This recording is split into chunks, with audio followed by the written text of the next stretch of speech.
So let's get to the big three. Number 3. It's been 50 days. 50 days of pain and suffering. My children and I had to watch Trump and Bukele's administration laugh over pain. You know, that is the wife of Kilmeade, the MS-13 guy, human trafficker who beat her twice. Yeah, we got to go rally for her, who's gotten on the GoFundMe page over $250,000. Illegal immigration is front and center. Courts are trying to stop Trump and having success. They're going to end up all these cases. They're going to end up at the Supreme Court. Then we'll see what happens. Number 2. Why was Mike Waltz let go? So he wasn't let go. He is being made ambassador to the United Nations, which, of course, is a Senate-confirmed position. I think you can make a good argument that it's a promotion. Really? Shake up at 1600. National Security Advisor Mike Waltz, good friend of the show, exits for the UN, and Rubio fills in. What does it mean for Russia, Ukraine, Iran, Israel, and our foreign policy? Number 1. A lot of people like to talk about tariffs. Well, tariffs is exactly what they were doing for us. You know, when you want to defend that, they're a beautiful thing for us. If you can use them, if you can get away with using them, it's going to make us very rich. So, by the way, we just added 177,000 jobs. The market loves it. It's up 500 points. That is 22,000 more than expected. The economy, we're about to start talking with China, perhaps. We're looking at tariffs, the president's budget, he just submitted it, and the latest on the big, beautiful bill. Meanwhile, 19 Republicans, led by Chip Roy, Freedom Caucus and others, wrote a letter saying we have to cut Medicaid. President said, can't cut that. This is going to be tough. Big, beautiful bill, but it's going to get done. So first off, I think we added 177,000 jobs. Now, DOGE was responsible for job losses because it was intentional. They have to cut the federal workforce. But to add that many jobs in the middle of all this uncertainty on the massive tariffs, global tariffs, is pretty significant. Now to this story. China is considering trade talks with the U.S., but has conditions. The China's Commerce Ministry is evaluating what they say is the U.S. offer to talk, but will only engage in negotiations if Washington cancels its tariffs on Chinese goods. And that's not going to happen. It's at 145%. I could see him cutting it down to 125. Quote, if the United States does not correct its wrong unilateral trade tariff measures, it means the United States has no sincerity. They want us to remove the tariffs first. Show sincerity. I don't know how you do that. Says we have already asked to start talks. We haven't confirmed that. It looks like the producers in China are feeling major pain. Why? The EU stood up and said, just because you're producing goods and can't bring them to the U.S. at that rate, you cannot dump them here. So therefore, they got all these products, all this production, nowhere to go, which means they're going to stop making the products. China is 145%. They did not qualify for the 90-day pause that every other nation qualified. Trump wants to start talking by talking with President Xi at the top. But China is worried about it. They want to start at a lower level. China's worried that Trump will do something, I guess, unpredictable and embarrass President Xi when they're in a one-on-one setting. China has a feeling the pain in the trade fight, but they are calling on their people to absorb the pain, to win this fight that America started. And they're mocking us regularly. How do we know? Look at TikTok. I mean, TikTok is full of anti-Americanism and anti-American posts and manufacturer to manufacturer on your algorithm trying to get you to buy stuff. Which goes to show you this is no algorithm that's not controlled by China. TikTok should have been banned a long time ago. In reality, China has this issue. They need to look strong, but their economy is weak. Housing crisis is real. Poor consumer confidence is everywhere. China has $300 billion trade surplus with the U.S. Trump will not stand for that. He's not. And I think that that's where we begin. How do you rebalance? Meanwhile, in the meantime, I think that they're going to have to probably subsidize our farmers because our farmers need to sell to China. So far, we're not able to get another market for it. Some say Brazil. I'm not sure what they can do. So we'll see where they stand. Here's what J.D. Vance told Brett last night about the economy, where we're going, because it did contract, and it was stunning news. The market hated it and then got used to it. Cup 5. So the first thing is, when you talk about the economy, this is Joe Biden's economy, and we inherited $2 trillion of debt, the highest peacetime deficits in American history, a $1.2 trillion trade deficit, which fundamentally means we're not making enough of our own stuff. And the president came in and he said, this is not always going to be easy. It would have been very easy for Donald Trump to do what administrations past have done, which is borrow a lot of money and continue fueling the national debt. He said, no, we need a reset. And that's just it. And it starts with China. And I just think the market could really use the India deal, the South Korea deal. I think maybe South Korea's first now. I thought for a while it would have been India and Japan. You do those three, and then the EU comes to play ball. You could ignore China's calls for a while. Again, the market just wants the certainty. Got much more to talk about, but just to give you an idea of what else is happening on the economy, President Trump submitted it today, just a skinny budget, to know where we stand and to know, where Ways and Means can go with this and how it relates to the tax cuts and the big, beautiful bill that's coming down the pike. In the skinny budget, we could say this. It calls for deep cuts in foreign aid, kind of knew that, cuts in renewable energy, increasing spending for the border and national security and the Pentagon. That, according to officials, Trump's budget amounts to another declaration of war on the status quo, according to critics of it. Here is more from J.D. Vance on China, cut 7. And I'll ask all of you, the workers and the corporate leadership assembled here today, a very simple question. Do you want to ship American jobs off to the People's Republic of China? No. Do you want to rely on foreign corporations to make the things that you need in your homes and your families need every single day? So why don't we rebuild America's middle class? Why don't we rebuild American manufacturing? And why don't we rebuild American industry just like you're doing right here? And isn't it nice to have an administration that supports you for a change? So that he was at a steel mill yesterday. Vice President, according to Mark Halper, and I agree, he says he's as powerful a vice president as we've had since Dick Cheney. No question. President has a lot of faith in him, does not worry about consolidating power. You know that he gave Elon Musk a lot of rope, and he's given J.D. Vance a lot of responsibility, and he's obviously very competent. I just worry about his foreign policy. I think it's much different than mine. It's more close to Marco Rubio when he was a senator. And before we move on, just on the big, beautiful bill, this is now out on X. A letter led by Chip Roy, signed by 19 others. These lawmakers said the GOP conference must pursue meaningful reforms in reconciliation, including eliminating the enhanced federal matching funds for expanded Medicaid. I agree with you. But what happened when Obamacare passed, he said for states, I have money for you to help with your state aid called Medicaid. Could be Medi-Cal, wherever you are, but it's the Medicaid. And what happens is if you take it, you get on the hook for it. It's almost like a drug. And then when you have a different president who comes in, not Joe Biden, but Donald Trump, they go, yeah, I'm not going to continue to give checks to states to pay for state aid, which were for the impoverished or the distressed in case of emergency. But what you do is you expand this aid to people, and then you look like when you come into power, you say, we can't afford this. Well, you look like the one taking away from poor people when it was just extended beyond what the program was meant to be. And that's what they're calling for. But Trump has come out and said, I'm not going to touch Medicaid. Well, the problem is, if you leave it currently where it is, how are you going to find a way to cut $626 billion over the next decade in order to make the tax cut bill work? And that's what the speaker's got to work out. And the fact that Chip Roy put this out now, they want to kind of divide the lines and let the American people know behind closed doors, there's going to be a lot of secret, there's going to be a lot of bargaining. But going in, this is my problem. So during our show yesterday, we got the bad news. My view, National Security Advisor Michael Waltz is out. He's going to move 2 hours later. We find out he's not really out. He's going to go over to the UN ambassadorship right here in New York City, which means I imagine he's going to be on our show a lot, be available.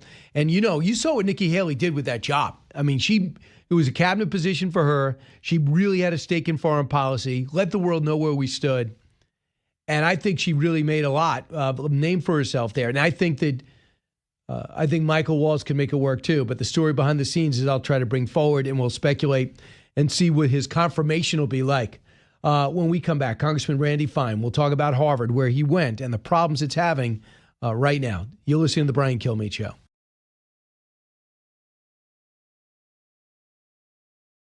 Why was Mike Waltz let go? So he wasn't let go. He is being made ambassador to the United Nations, which, of course, is a Senate-confirmed position. I think you can make a good argument that it's a promotion. You saw the president announce that Marco Rubio is going to step in as interim leader of the National Security Council. I think the media wants to frame this as a firing. Donald Trump has fired a lot of people. He doesn't give them Senate-confirmed appointments afterwards. What he thinks is that Mike Waltz is going to better serve the administration, most importantly, the American people in that role, and I happen to agree with him. Until I talk to him, I won't know, but I want to get Congressman Randy Fine's take. He's now serving in Michael Waltz's district. He won this special election. Congressman, your thoughts on the removal of Michael Waltz and his Senate-confirmed position is going to be the UN ambassador? Well, look, I trust President Trump implicitly to make decisions about who should be advising him on his staff. But I'd note this. Mike Waltz is an American hero. He was a soldier, and he fought for us in the Special Forces. And I think that's exactly what we could use at the UN. I mean, where he's going to have to deal with people who are literally advancing the terrorist cause. So I think he's going to be fantastic there, and I'm thrilled to see him get that promotion. I mean, it was at least Stefanik was going to be there. Was going to be a key spot. We saw a lot was made out of it with Nikki Haley. So for you, Congressman, you went to Harvard. 20% of the population you said was Jewish then. Now it's down to like 4 or 5, and it's not a good place. They did their own internal study. It's not a place where Jewish Americans or Jews feel comfortable. What can we do about this? Well, I think we've got to make a change at the top. I mean, I think what we see from most of these institutions is even when they adapt, they're just giving us lip service. Harvard yesterday gave a $65,000 fellowship at the law school to a student who beat up a Jewish kid on campus.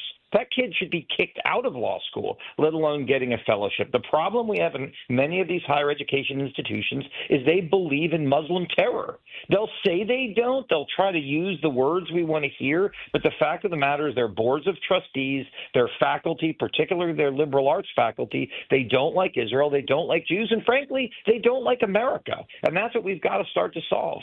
So they've taken away. Now the president's going to go after their nonprofit status, 501c3 status. I love it. I think he's going after all the funding that they're getting. They are suing to get it back. But the lawyers that they hired, you know better than me, Randy, it seems the lawyers that they hired are looking for some type of settlement. What would you demand if you were to sit down with Harvard? Well, I would demand they use the IRA definition, which is the leading definition of anti-Semitism in the country. And I'd really push for viewpoint diversity. What's extraordinary about these institutions is they demand diversity in every way we look or sound or feel, but they don't care about diversity in how people think. And I went to Harvard, and what made me the person I am today, frankly, was having to be a conservative 35 years ago, getting the crap kicked out of me by people who didn't agree with me. But it made me tougher. It made me able to defend my views. But I never felt unsafe as a Jewish student. That's the problem. We have gone from bias to safety. And I will tell you, having chaired higher education in Florida for 2 years where we don't have these problems with our universities, policies are great. It will be money that fixes the problem. You cut off the money and we will make them heal. And that's what we've got to do. Yeah, the thing is, too, is I want you to hear from Eli Civis. He was protesters at UCLA actually stole his flag. Listen to his Jewish flag, Cup 48. I had my Israeli flag, not to provoke them, but to show, like I always do other Jewish students, that there is no need to be afraid of these protesters. Now, one protester grabbed my flag and ran away. I went after them to retrieve my flag, and then around 6, 7, 8 of them circled around me and started throwing punches. One person tried to put me in a headlock. And this shows something, Trace. This shows what we've always known, you and I, for the last year and a half, that these protesters are violent. Anyone who claims that they're peaceful is delusional. Yeah. So, I mean, your reaction, you didn't have to deal with that, but I can imagine you would have done that if you have been confronted with it. Well, yeah, look, I deal with it every day. I got 5 death threats in my first week in Congress. So that's what happens when you're somebody like me. But what I would say is we're taking this seriously in the U.S. House. Chairman Wahlberg, who runs the Education and Workforce Committee, we're having another hearing on anti-Semitism this week where we're bringing in 3 of these institutions and we're going to make them answer for the horrific things they're allowing to happen to Jewish American kids on their campuses. It's very simple. Many of these institutions support Muslim terror, and we've got to stand up to them and tell them it's Congressman not okay. Fine, you know who? There's this Jewish guy in Senate. His name goes by Chuck Schumer, who wrote a book about the history and fighting anti-Semitism. Shouldn't he be an ally at this? He should, and I don't understand how he sleeps at night. I'll be honest with you. I could never be in a caucus with people who hate me. And that is what they have. He is placating people who wish him to go away. I mean, who say all the river to the sea stuff. I don't know how they deal with it, and I think they need to grow a set, and they need to take them on. I know I will in Congress. So in Columbia University, this student, Mohan Madawi, was released from a holding center in Vermont, ICE Center, because they said he was not a threat while they examined what his role was in the anti-Semitic behavior at Columbia University. Well, let me see. His girlfriend, his wife at the time, accused him, a gun shop owner, accused him of saying, I used to, where I was, spend a lot of times with this gun killing Jews in Palestine, right? And when he got divorced, his wife got the gun and turned it in just to make sure, I guess, that he wouldn't use it against her. But he was looked at as nonviolent by a judge.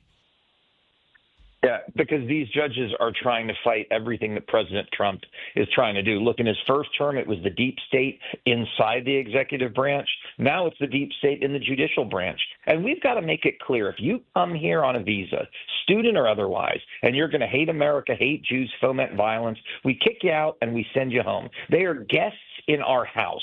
And when you come into my house, I expect you to behave, and that's how our country ought to treat these people. And by the way, he co-founded the Palestinian Student Union, which is not bad on its surface, but when you team with Mahmoud Khalil and take over a campus and set up pup tents when people should be studying for finals, I have a problem with that. Finally, have you contacted the school, being that you're an alumni? I have. I've been in contact with them before. It's hard. That Harvard made a kid from Kentucky a successful businessman. I'm incredibly grateful for the education I got 30 years ago, liberal bias and all. I want Harvard to return to that. We need our institutions to do what they have historically done, not be violence fabrication factories. And so I'll be continuing to work with them and others to get them back on track. All right, Congressman Randy Fine, I know everyone at WOKB is always happy to hear from you. Thanks so much.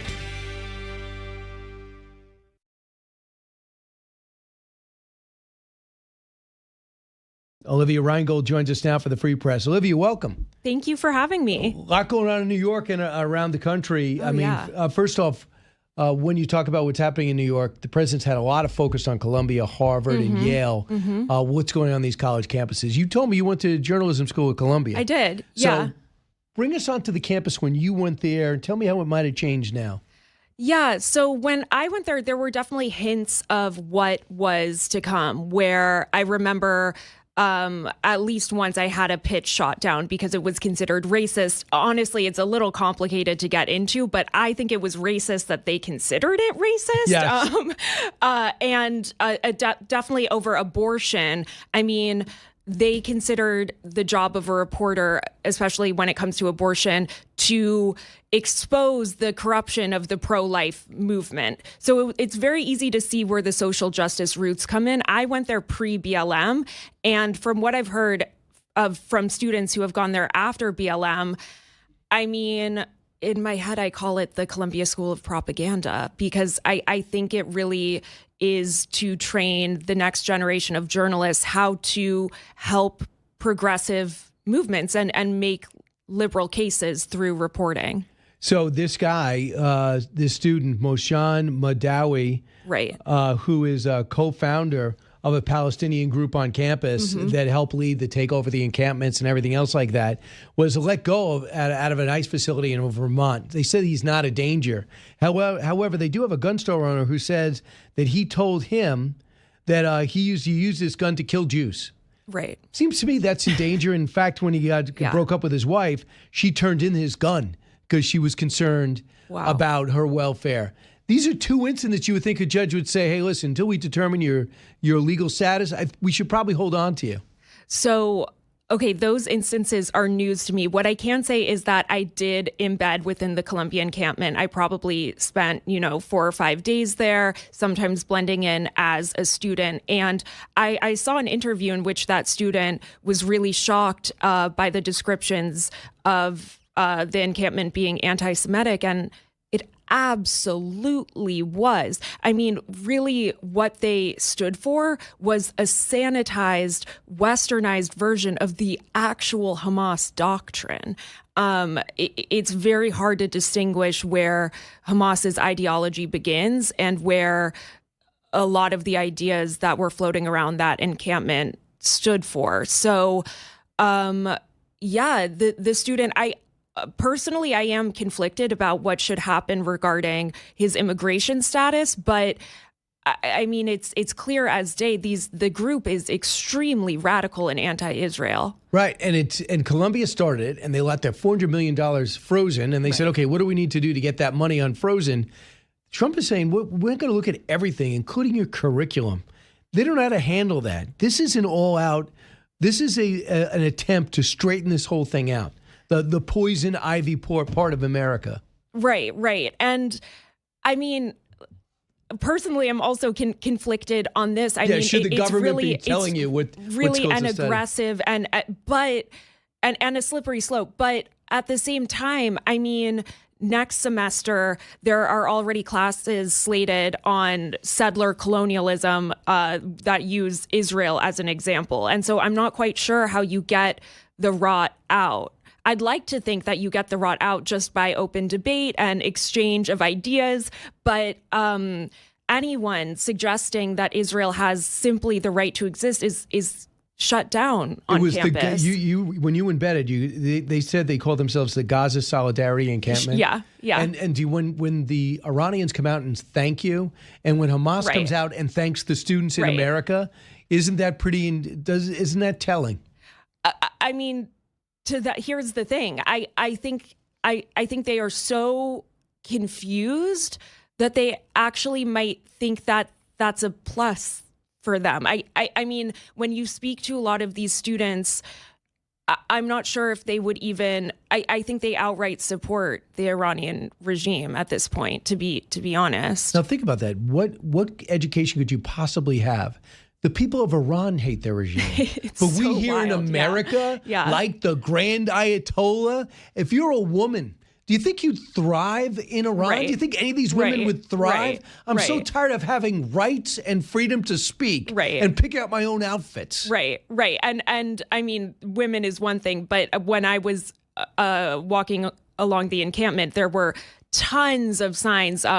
Queer starts with an F. For Palestine, a lot of trans support for Palestine. I have no idea what their conception.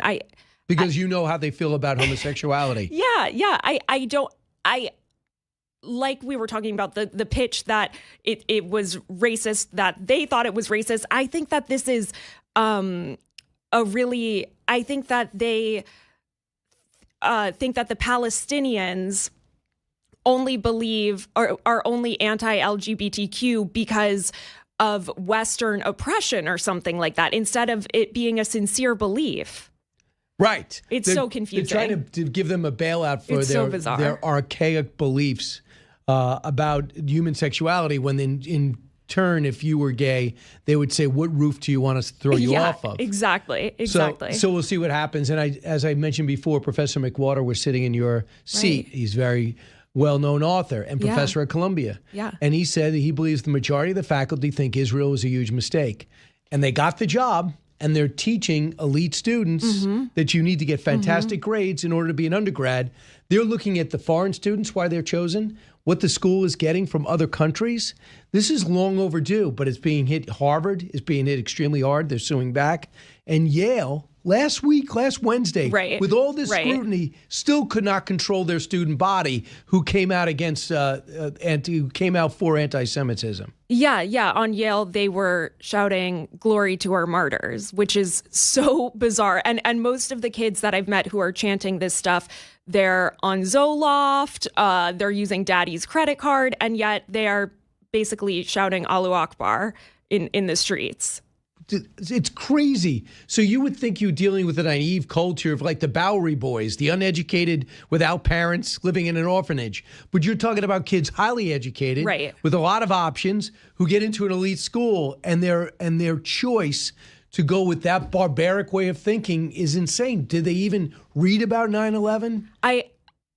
Well, that's a whole nother thing, because I think that there's a lot of 9/11 revisionism. But I think that it is two things. I think it's a lack of skepticism. I think that if you are presented a sanitized, westernized version of the Hamas doctrine, I think that professors, like we were just talking about, have found a compelling way to frame it in a social justice narrative. But these students, they lack the skepticism to even go and Google the counter arguments. So I will be sympathetic in that regard, that that some of these arguments are highly persuasive, especially if it's framed as a, evil white people against brown minorities type thing, which is an argument that they are very open to.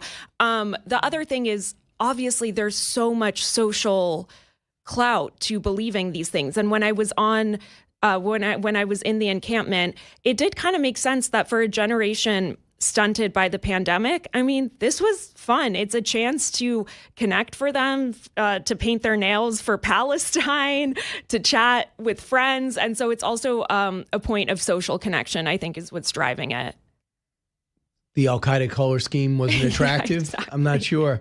All right, let's talk about, just real quick, because it's another area you dealt with, PBS and NPR. Right. The President of the United States, in an executive order, is denying them all funds. Now, of course, they'll sue back. You work there.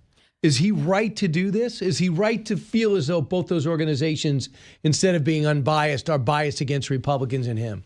Yeah, I mean, I don't blame him. The first thing to note is that it really is a very small proportion of their funding, that NPR, I think it's about 1% of their budget comes from federal funds. So it really is a symbolic gesture to take that funding away. But I don't blame him, because I think that NPR at its best a few decades ago probably really was a public service. It's gotten really far away from that, where I don't think you can argue this is in the public good. I think if you're a blue-haired lady driving a Subaru on your way to, like, I don't know, volunteer at Planned Parenthood, you probably think it's in the public good. But it's become a really partisan institution that, inserted words and framing I wasn't comfortable in my reporting. You had some problems Trump when you were there. Yeah. There was one story I did that was picked up nationally by NPR, where it was about Trump's tweets, one of Trump's tweets. And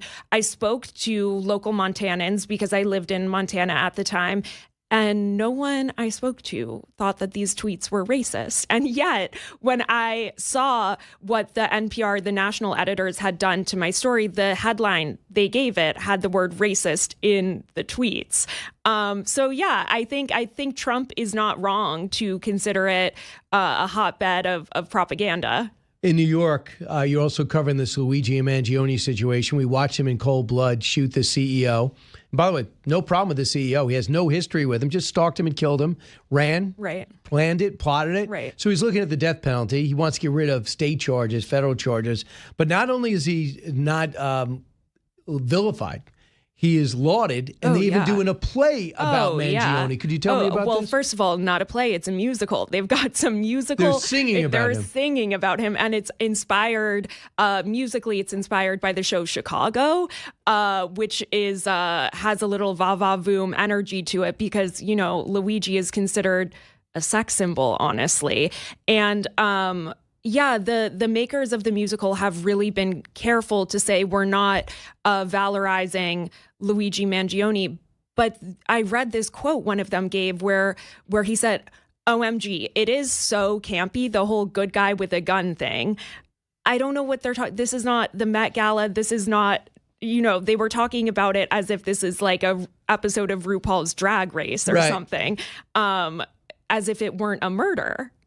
It was an assassination, right? Yeah. And you also, in the same prison in New York, right. P. Diddy, who goes on trial on Monday, as well as Sam Bankman-Fried. Yeah, they appear. So they in the all musical. appear in the musical? Yeah, and it's I think the term might be gender diverse casting, where they've got a woman. I think women. I'm sorry, don't mean to gender this person. It's potentially a they them is playing Sam Bankman-Fried. But yeah, gender diverse casting. We used to call that Pat. Remember Pat? On SNL, no one could figure out if Pat was a man or a woman. Oh, okay. It was a character. Now it would be politically incorrect to do it. I'm sure they're going to apologize at some point. So you don't know what to make of it, but you can't get a ticket. Oh, I can't get a ticket. No, I tried because I want to see it. I want to see it. But yeah, I've been, embedded with his supporters. I'm a member of the Discord group. I like to check in, see what's going on there. He's got a lot of fans. Real good, real quick. Olivia, you are working on what for the Free Press after this? I'm actually going to that AOC rally tomorrow in Bethlehem, Pennsylvania. So another one. So she's got one year in New York with Jackson Heights tonight.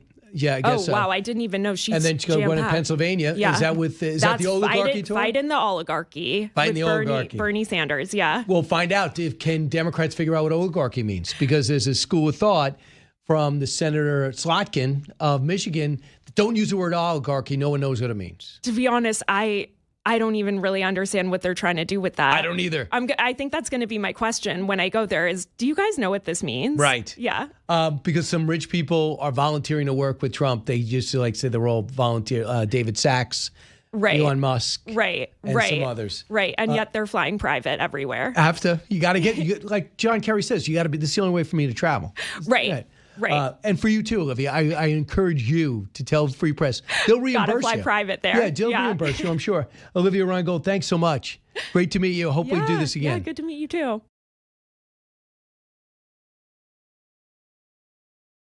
I want to let you know what I was just doing in a really great meeting with Speaker Johnson. We had also Majority Leader Steve Scalise, Chairman Brett Guthrie, who's a fantastic guy, and Chairman Smith. Everybody knows Chairman Smith. He's the most knowledgeable person on taxes and finances there is. To be updated on the progress of the one big, beautiful bill. We love that bill. I won't like it if it doesn't pass. Neither will you. Doesn't pass, your taxes are going to go up 68%. So think of it, 68. And this is a religious ceremony to me, but that's part of the religion. Because if your taxes go up 68%, you might give up your religion. You might have no choice.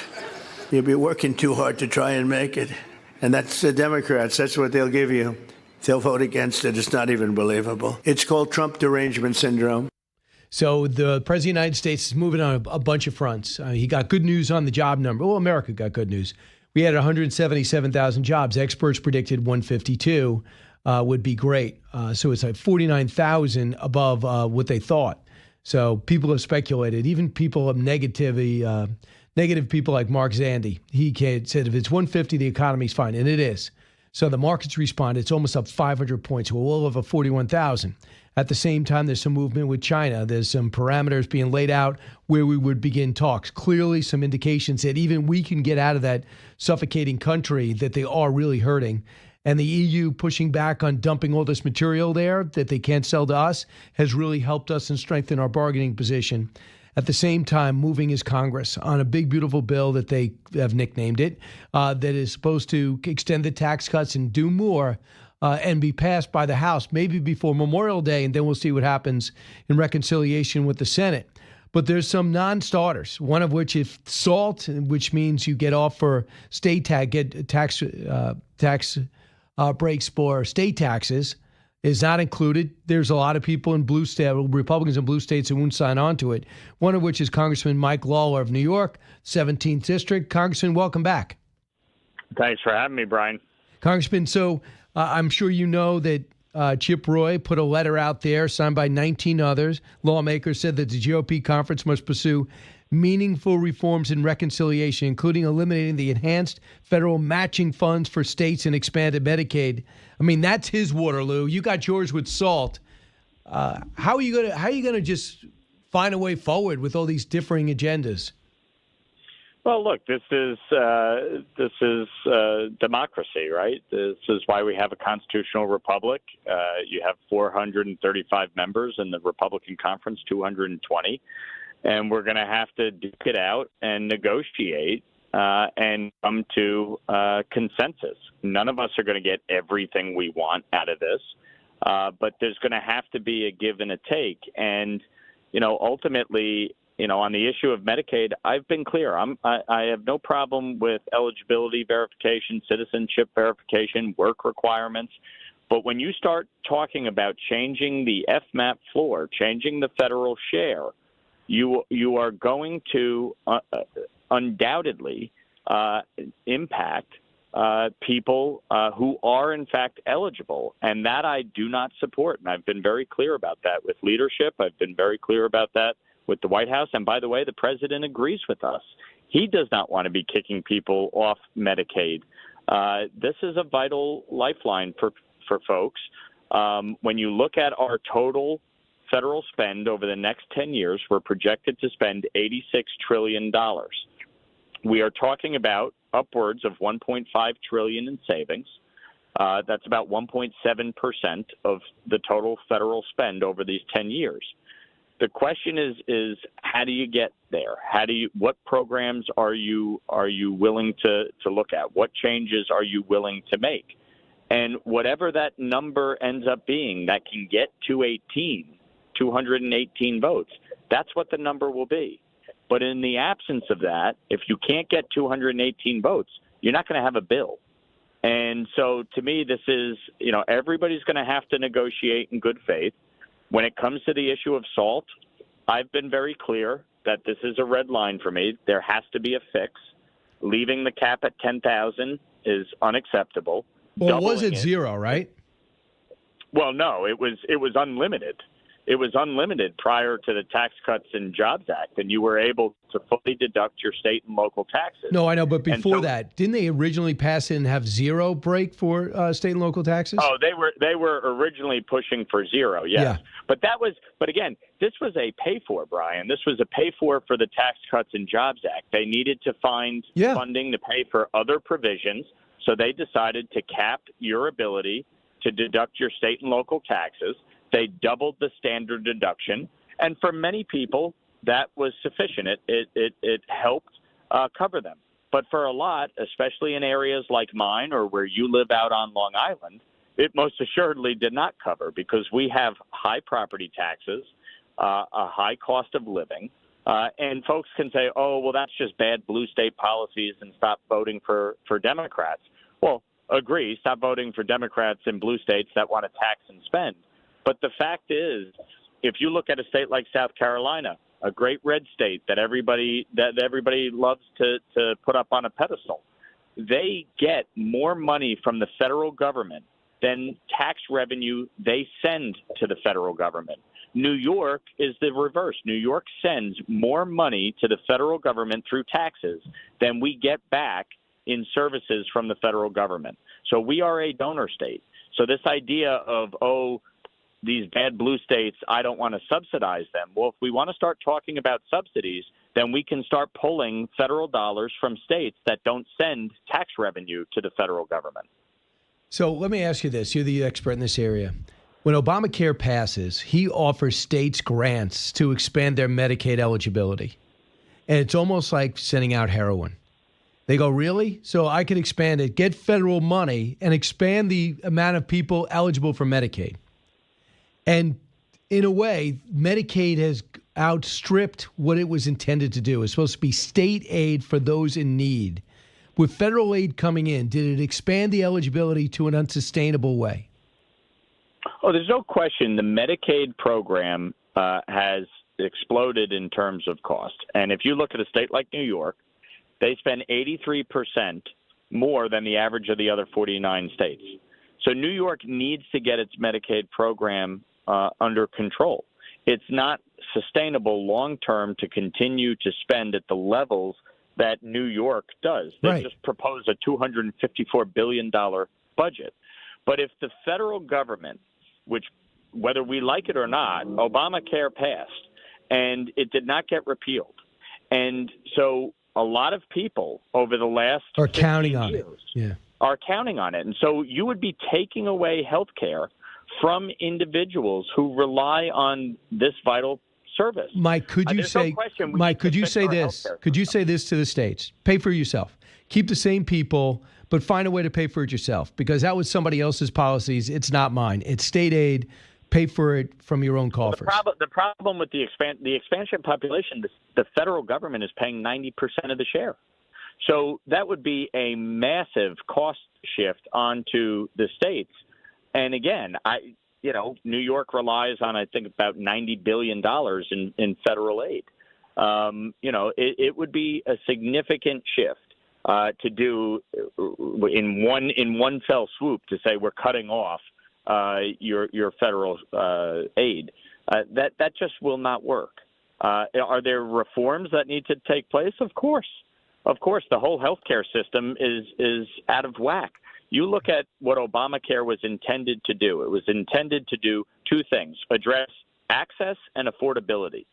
On the issue of access, obviously, by expanding out Medicaid and putting the requirements on states, obviously you expand access. But the cost of it has exploded. I'm not in disagreement that there needs to be changes.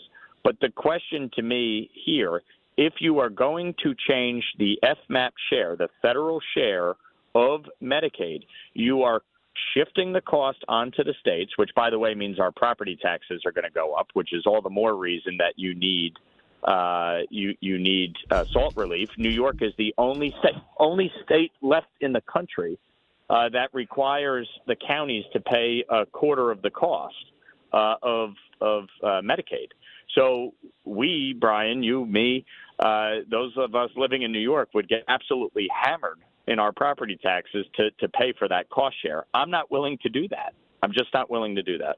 So talking to Michael Lawler about the big, beautiful bill and how Republicans negotiating with each other. We're not talking about Democrats. We're talking about the Republicans with Republicans. Yeah, this is a Republican negotiation. Yeah. So Congressman, if you're Trump, right, he's obviously a New Yorker. He understands. He gets it. But he has to find savings, because at the same time, he also committed to no tax on tips, no taxes on Social Security. So where would you recommend he find the savings and the cuts? Look, this is in part what the Department of Government Efficiency is going through. This is in part what Congress is going through with fiscal year 26 appropriations and a rescissions package, and, of course, the reconciliation bill.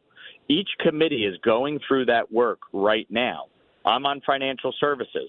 We were tasked with finding $1 billion in savings. We found $5 billion in savings. We passed that markup, that piece of the reconciliation bill through committee this week. Each committee is going through that work. The big fight is on the issue of Medicaid. And I have outlaid where I am willing to go with it: the eligibility verification, citizenship verification, work requirements. That will add up to somewhere to the tune of roughly $400 billion, plus any of the energy issues that the Energy and Commerce Committee is focused on. All of this adds up. The question will be to what number? And for my, colleagues in the Freedom Caucus, are they really going to take the position that they would rather zero cuts and no bill versus, say, $400 billion because it's not $800 billion? I mean, that's foolish. The question is, what can you get 218 votes on? And that ultimately relies on every member going and making a determination on the impacts on their district, on their state, on their communities. And again, the president has been clear, by the way. He does not want to cut Medicaid benefits from anybody. He does not want to take away people's health care. He has said that repeatedly. Right. I know, but like the endemic problems within it, and nobody wants to. If you're making $22,000 a year and you want to go to the doctor and you have a kid that needs help, nobody says, "Okay, let's screw them." Nobody wants that. They're just trying to see the social programs, how they make it. After the expansion population in that way, you are, and that's why I've said I'm not. Well, before Obamacare, how are they being taken care of? Well, if they didn't have health care, they were going to the emergency rooms. And by the way, that's what you'll get again. You'll get people going back to the emergency rooms, and that's not going to solve anything. So, look, health care as a whole, putting this reconciliation bill aside, I think we can all agree the health care system 15 years after Obamacare is completely out of whack. The cost has not come down. It has gone up astronomically. We have a shortage of doctors, nurses, home health aides. People are leaving. You need tort reform in the system. So there's a lot that needs to be done. We need PBM reform, which would reform the prescription drug costs challenge that we deal with in this country. And I think there's a broad openness to doing that. But that can't be done in the reconciliation bill. And so to just cut people off of Medicaid would be foolish. It would be totally foolish. And by the way, Republicans will lose big in the midterms if that's what happens. Especially in states like the blue states where people like you win the purple districts. So, Congressman Mike Lawler, do you want to be Governor Mike Lawler? When are you going to make a decision? I'll make a decision sometime in June. We're looking at it right now. We're having an analysis done of the state and the voter file and making a determination of whether or not there's really a pathway. Zeldin did well, but he still lost by 350,000 votes. So you gotta figure out what the pathway is on paper, and then I'll make a decision. New York needs change. There's no question about it. Kathy Hochul is the worst governor in America. She has failed. She's feckless. She's incompetent. And if we don't have change, this state is headed for disaster. So if Elise Stefanik runs, will that affect your decision? It's not going to change my decision. I'll make a decision solely based on whether or not I think I can win a general election, and we'll take it from there. Obviously, she's going through her process. We'll all make a determination. The bottom line is, this is not about winning a primary. It's about winning a general election and defeating Kathy Hochul, and that's got to be the focus for all of us. Congressman Mike Lawler, before you go, as you know, Michael Waltz has moved on. He's going to be in the UN. We don't know exactly why he's moved on. Of course, we hear rumors and stories. Here's what Akeem Jeffries says, cut 12. The whole notion that the Trump administration was based on merit, as explained by, I forget the guy's name who spoke earlier today, so random. But the Trump administration is the most incompetent administration ever assembled, particularly as it relates to the defense and national security apparatus. Your thoughts about his description of the people running the country? Tell that to the 13 families, Gold Star families, of those soldiers who were killed in Afghanistan thanks to the gross incompetence of the Biden administration. The world is in the most precarious place since the lead up to World War II because of Joe Biden's foreign policy, the disaster that was Antony Blinken at the State Department, Lloyd Austin at the Defense Department. This administration is tasked with cleaning up the messes that were left behind. Taking on the illicit oil trade between China and Iran that exploded to the tune of $200 billion. That's what funded Hamas, Hezbollah, and the Houthis. So we are cleaning up the mess. I think the administration is progressing when it comes to foreign policy and taking on the rogue states and bad actors and trying to end these conflicts around the globe. Michael Lawler, a lot of decisions, but you're right in the thick of things. Hopefully we'll get something before Memorial Day. Congressman Mike Lawler, thanks so much. Thanks, Brian.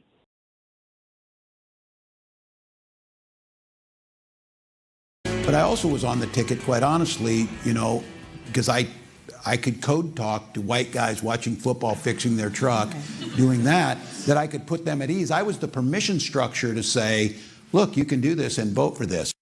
Right, exactly. So Tim Waltz, again, showing how astute he is on politics. At Harvard, speaking, the governor of Minnesota, about why he was put on the ticket with Kamala Harris. Joining us now, Tomi Lahren, who said this all along. The thing about Tim Waltz, every time I say something negative about it, Tomi, you'd always say, but remember, he can code talk to white people, Brian. Yes. So, and you try to rein me in and try to curtail my critiques. Yes, he's a code talker. He's the ultimate white guy in his mind. The thing about Tim Walz is he's the last one to know that he is the joke. He is the punchline, and he doesn't realize it. These people that are having him speak, I honestly think it's because it gets him some notoriety. The clip is going to get played. No matter what he says, it's going to go viral somewhere because it's going to be ridiculous. And whoever's asking him, they just want the publicity out of it. But he really thinks that people take him seriously. He is not getting the hint. Right, he's not. But who is going to get a hint? Is Crockett getting the hint? She thinks this is her time, she said yesterday. And she went on to say that she really believes that she should be the ranking member on the Oversight Committee. She's been there a year and a half, right? She's done nothing but get headlines, make, I think, crazy, embarrassing statements, but got her on Jimmy Kimmel. She's going against AOC and it's going against guys like I think it's Stephen Lynch of Massachusetts for that spot. Do you think is there a Democratic establishment to rein her in the way they reined in the squad like Nancy Pelosi did? I don't think so. And I think when you have people like David Hogg out there saying, hey, listen, I'm going to primary all the stale Democrats, I think that message has been heard loud and clear. And Carville might not like it, but it doesn't really matter. It's not his party anymore. So I think you're going to see the ones that are able to get attention. They're going to be the ones that are going to rise, at least for the first couple of years. As you get closer to 28, the adults are going to have to come back in the room, you'd assume. But for now, it's going to be who can get as much attention as Donald Trump can. And if you can, then we will make you, I guess, our unofficial poster child. All right, so I think this is important. So Howard Enton, who's kind of an entertaining pollster, physical comedy, they talked about Trump's numbers being bad. But he also pointed out when they put Trump's numbers against other Democrats, he still wins. Listen to him on CNN, Cut 38.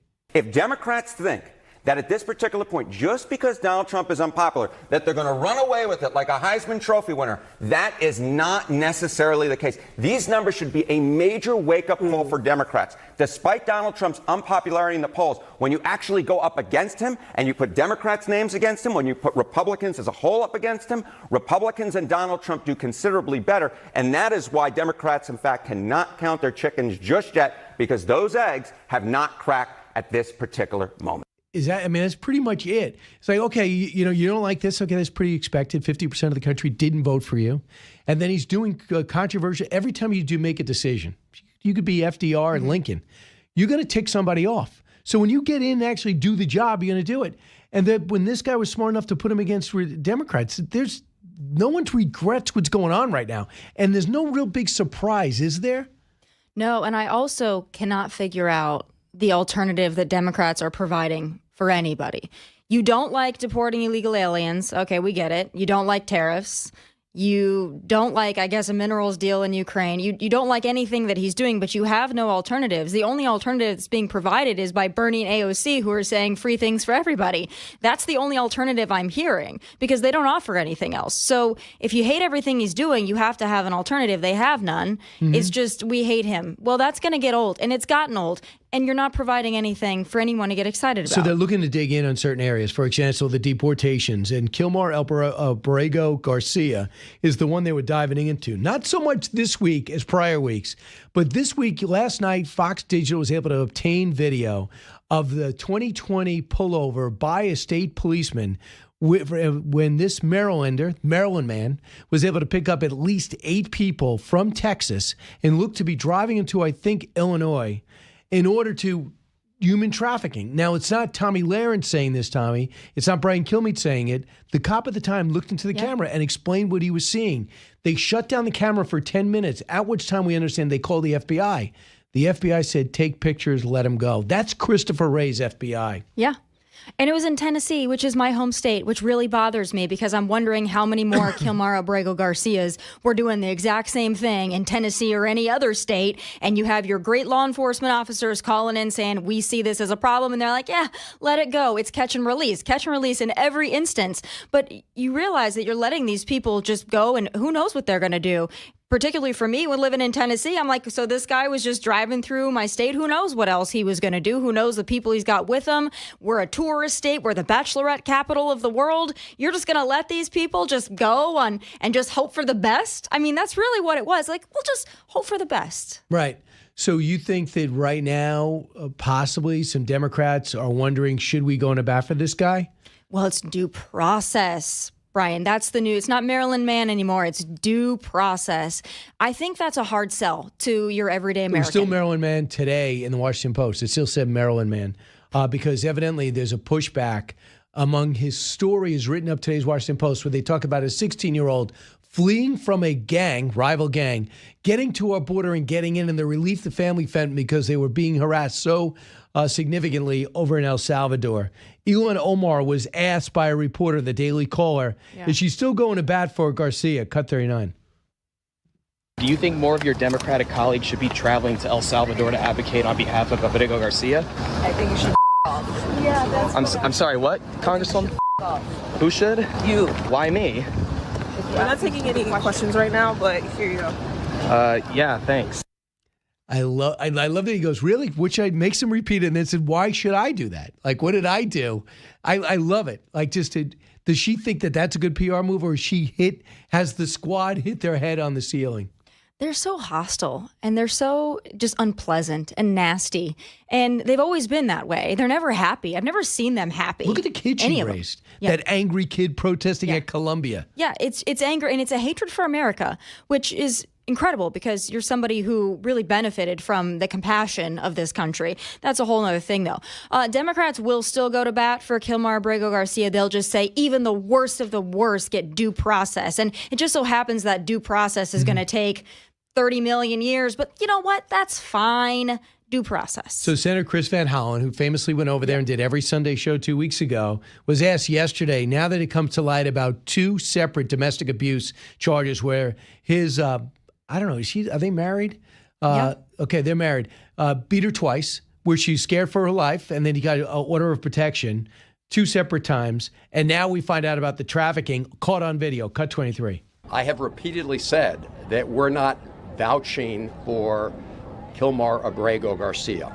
We are vouching for his constitutional rights, because if you trample over his constitutional rights, you threaten them for every American and everybody who resides in America.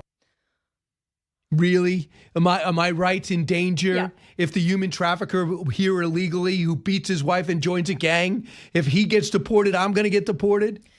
So here's, again, what's going to be a hard sell to the American people. What you're saying is you think that this man getting his umpteenth day in court, you think that that is more important than the safety and security of Americans who have to live near him and have them in their communities. You want them to play Russian roulette and just hope that this guy's next trial will go well. That's what they're saying here. They're saying that these people, they deserve more of the benefit of the doubt, even though they came to this country illegally, even though they're suspected gang members, they deserve more of the benefit of the doubt than the American that's like, I don't want this in my community. And you know, the thing is, at the first, when the Department of Justice attorney said, you know, we made a mistake, we shouldn't have deported him, I thought, okay, maybe they did.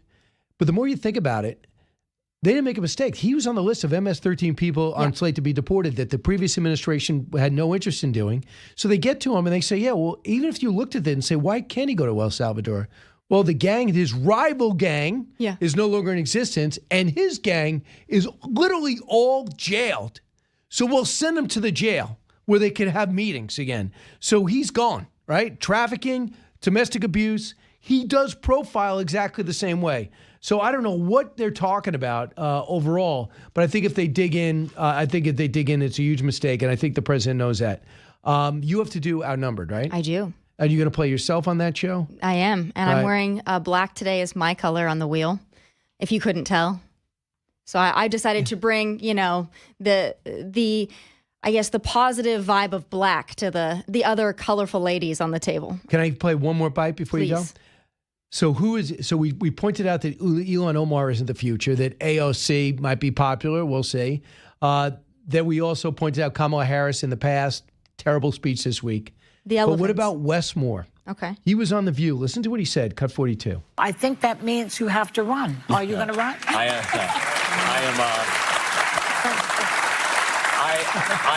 am not running. You're not? I'm not running. It's saying that. You're saying that for sure? I'm not running. I'm really excited about the work that's happening right now in the state of Maryland. So I think that was interesting. All he had to say was, I'm keeping all my doors open. I mean, Tulsi Gabbard said, I'm keeping all my doors open. No, this is strategic. Nobody wants to be the face of the Democrat Party right now. Interesting. And if he says, I'm thinking about it, then all of a sudden he's thinking about it. you don't want to be associated with Democrats right now. Not right now. So he's smart. And there's going to be others that are going to wait in the wings. They're going to wait for this circus to play out. And then they're going to come in and they're going to be the more stable voice of reason. They don't want any part of this right now. And that's very wise. Let all these other clowns, parade around the court jesters. And the ones that are actually serious, they're not going to surface for probably another 2 years. Tomi Lahren, I hope you service on Outnumbered at the top of the hour. If I make it down the stairs to the couch. No, you know what we're going to do? I'm going to send you in an elevator just to make sure. I don't need you to take the stairs from the 15th floor. Tomi Lahren, thanks so much. Catch up to her on OutKick. She's the host of Tomi Lahren is Fearless, which is true.